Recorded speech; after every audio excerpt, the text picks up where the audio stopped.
The sun is beating down over the wasteland today. You're an NCR Ranger finishing up a shift guarding a highly important road for the Republic. You're thirsty and decide to go into a bar you see in the distance to get a drink. You sidle up to the bar top, say whiskey, and plop down 20 caps. But wait, why are you paying with trash? Let's dive into that.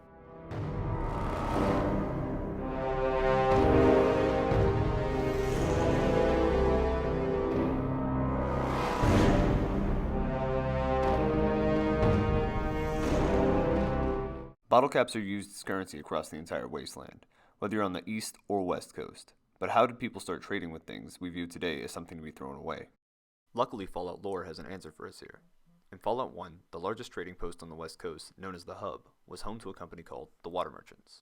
During the events of Fallout 1, the Water Merchants have control of the sole water tower that provides water to the entire region. Since they owned all the water in the area, every trader had to come to them for any water they needed. Eventually, the Water Merchants noticed an issue. Traders would not buy as much water as they wanted or needed because it would weigh them down too much. To combat this issue, the Water Merchants decided to start giving traders Nuka-Cola bottle caps that act as vouchers that they can come back and turn in for a bottle of fresh water.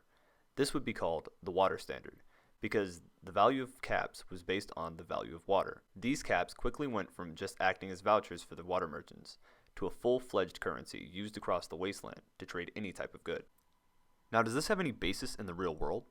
Have the dollars we use ever been based on a commodity in the same way that caps are based on water? Well, first, let's talk about what makes something money. According to the European Central Bank, any item in the world can act as money as long as it fulfills three criteria. It must be a medium of exchange, a unit of account, and a store of value. Medium of exchange means that when buying a product, you can trade the currency rather than having to barter for goods individually. Which means that instead of trying to find the perfect pair of shoes that the rocket launcher salesman at the gunrunner store wants to buy in order to get the new model of Rockwell Big Bazooka rocket launcher you've had your eyes on, you can just throw him a bag of caps and he'll accept them. A currency must also be a unit of account, meaning that you can use the currency to account for the value of an item. You see this when you see the 200 cap price tag for that rocket launcher. The fact that you can say, this item is 200 caps, or $1,000, makes both the cap and the dollar a unit of account. Finally, for an item to be used as money, it must be a store of value. This means that the item being used must have a value that is fairly stable and doesn't have huge fluctuations in value regularly. If you went to the gunrunners for that awesome rocket launcher today and see the price tag at 200 caps, you'll be pretty angry and reluctant to use caps if the price of the exact same rocket launcher went up to 400 caps tomorrow. It would mean that the cap is too unstable to be used as money. Now that we've shown that caps check all the boxes to be used as money, there are also two types of currency we need to talk about: representative and fiat. According to the Federal Reserve, a representative currency is one that is backed by a commodity, like water in the case of Fallout's bottle caps, while a fiat currency is not backed by anything but trust that the issuer of the currency will not oversupply it and destroy its value.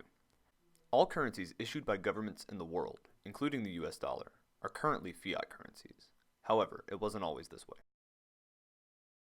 Back before 1971, the US dollar was actually a representative currency, like the bottle caps in Fallout.